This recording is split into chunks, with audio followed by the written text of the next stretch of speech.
প্রত্যেকটা সময় আমরা দেখি যে আমাদের নানান রকম মতভেদ, আমরা কারোর মন জুগিয়ে চলতে হবে চলছি।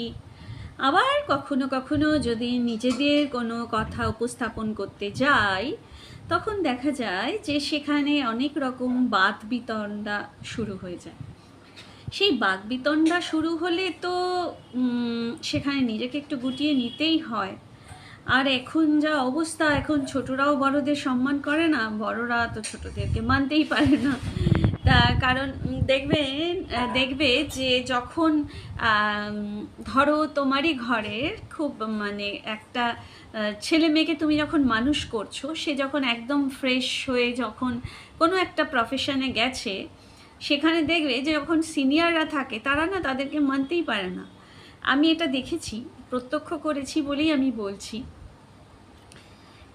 সিনিয়রদের মনে হয় যে ওরা বোধহয় কিছুই জানে না, কিন্তু আমার মতে যে যখন কেউ প্রথম পরীক্ষা দিয়ে বেরোয় সব রকম কম্পিটিটিভ পরীক্ষাগুলোতে, তাদের এক্সপিরিয়েন্সটা একটু বেশি থাকে, কারণ তারা প্রচণ্ড আপডেট থাকে সব কিছুর দিক দিয়েই। সেই রকম সব কিছুতেই আমাদের খুব আপডেট থাকতে হবে। আপডেট থাকতে গেলে আমাদের এক্সপিরিয়েন্স গ্যাদার তো করতেই হবে, আমাদের পড়াশোনা করতে হবে, নানান ওয়ে আউট বার করতে হবে যে এই সাবজেক্টটার মানে এক কথাতে একটা রিসার্চ ওয়ার্ক করতে হবে। তো এই রিসার্চ ওয়ার্ক কথাতে আমার একটা কথা মনে পড়লো, সেটা হচ্ছে যে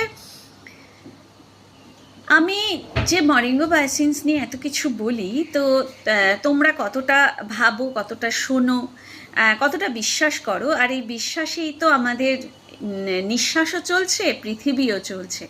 তাই আমি সবাইকে অনুরোধ করব যে মরিঙ্গো বায়োসিন্সকে একবার গুগলে সার্চ করে দেখো।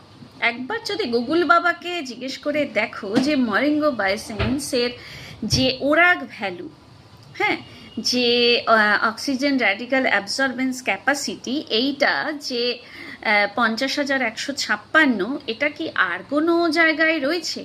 আর যদি দেখো যে ওটা হায়েস্ট ওরাগ ভ্যালু, কারণ আমি তো চাইবই আমার পরিবারের কাছে সবচেয়ে ভালো জিনিসটা নিয়ে আসতে, সেই জন্য আমি বারবার বলছি যে ভেতরটাকে ক্লিন করো। ভেতরটা যদি ক্লিন হয়ে যায়, তাহলে ইন ফিউচার আর আমার মনে হয় না যে ভাবতে হবে যে আমার এই প্রবলেম আসতে পারে, ওই প্রবলেম আসতে পারে। আজকে কিন্তু কথাটা বললাম পুরো একদম আলাদা, তার কাটা বলতে পারো, কিন্তু একবার ভেবে দেখো। ঠিক আছে, বাই।